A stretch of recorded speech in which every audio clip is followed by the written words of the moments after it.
بسم اللہ الرحمن الرحیم. السلام علیکم ناظرین, آپ دیکھ رہے ہیں پروگرام ترازو اور میں ہوں عتیق الرسول. ہمیشہ کی طرح ایک نئے ٹاپک کے ساتھ, خاص طور پر جس میں ہم قانون کی بات کرتے ہیں اور قانون کے ساتھ ساتھ جو معاشرتی پہلو ہیں ان کی بھی بات کرتے ہیں. ایک ایسے نئے ٹاپک کے ساتھ ہم آپ کے ساتھ دوبارہ حاضر ہیں اور آپ کے ساتھ ملاقات کروائیں گے دو انتہائی سینئر ایکسپرٹس کی جو اپنی اپنی فیلڈ میں ایک خاص قسم کا تجربہ رکھتے ہیں اور جس مسئلے پر آج ہم بات کرنا چاہ رہے ہیں اس پر پریکٹیکلی خود جو ہے وہ ڈائریکٹلی انوالو ہیں اور بہت سے مسائل کو ڈیپ روٹ میں جا کر دیکھتے ہیں اور ان کے مسائل کے حل کے حوالے سے بھی جو ہے وہ اپنا کام کر رہے ہیں جتنی ان کی استطاعت ہے. اور خاص طور پر جو ان کا معاملہ ہے ظاہر ہے وہ ایک انتہائی حساس نوعیت کا ایک ایشو ہے جس پہ ہم آپ بات کریں گے, اس کے ساتھ وہ اٹیچ ہیں. آج ہم بات کرنے جا رہے ہیں منشیات کے حوالے سے, ترک منشیات کے حوالے سے. آپ ہر قدم پر زندگی سے پیار, نشے سے انکار کا جو نعرہ ہے وہ تو دیکھتے ہوں گے, لیکن پھر بھی آپ یہ بھی دیکھتے ہوں گے کہ بہت سے لوگ جو ہے وہ نشے کی لت کا شکار ہیں, نشے کی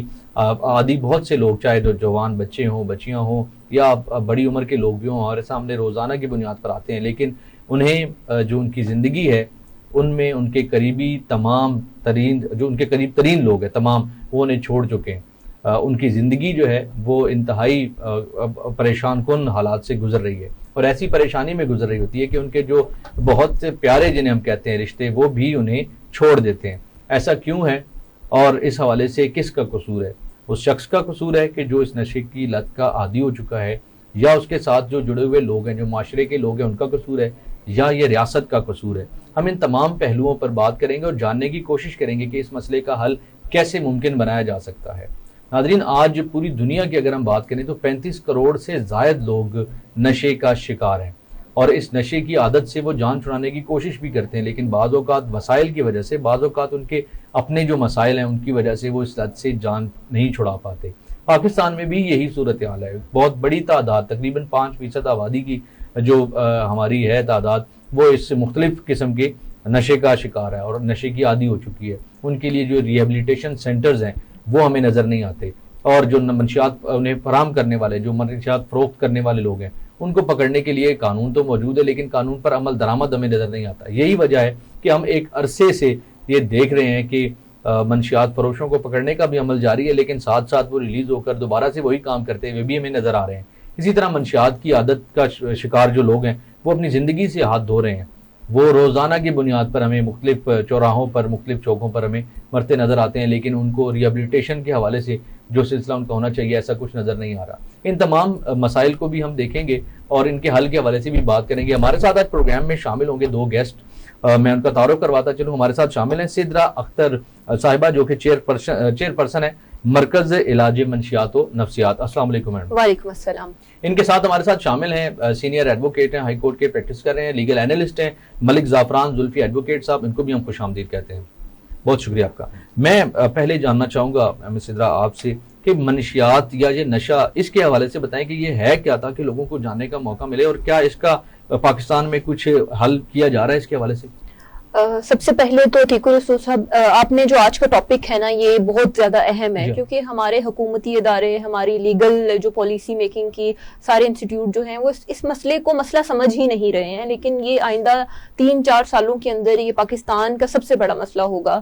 اگر کچھ میں آپ سے اسٹیٹسٹکس شیئر کروں تو پاکستان میں جو ہماری یوتھ ہے وہ 63% ہے, جو کہ آبادی کا ایک بڑا چنک ہے. اب اس جو ہماری جو یوتھ ہے اس کے پاس نہ ہی کوئی ایسی اپرچونٹی ہے جہاں پہ کوئی فزیکل ایکٹیویٹی کر سکے, نہ پلے گراؤنڈز ہیں, اور ڈگری لے کر جاب کی کوئی ان امپلائمنٹ کا شکار ہیں. اگر آپ انہیں سوشل میڈیا پہ وہ اتنا ٹائم گزار رہے ہیں وہاں پر وہ ان کے انٹرپرسنل ریلیشن شپ پرابلمس کا وہ شکار ہو رہے ہیں, اور سٹریس, فرسٹریشن اور انزائٹی اتنی زیادہ ہے کہ جب انہیں کچھ سمجھ نہیں آتی. یوتھ نام ہے انرجیز کا, فزیکل انرجیز کا, سائیکولوجیکل, ایموشنل انرجیز کا, ایون سیکشل اور اسپرچل انرجیز کا.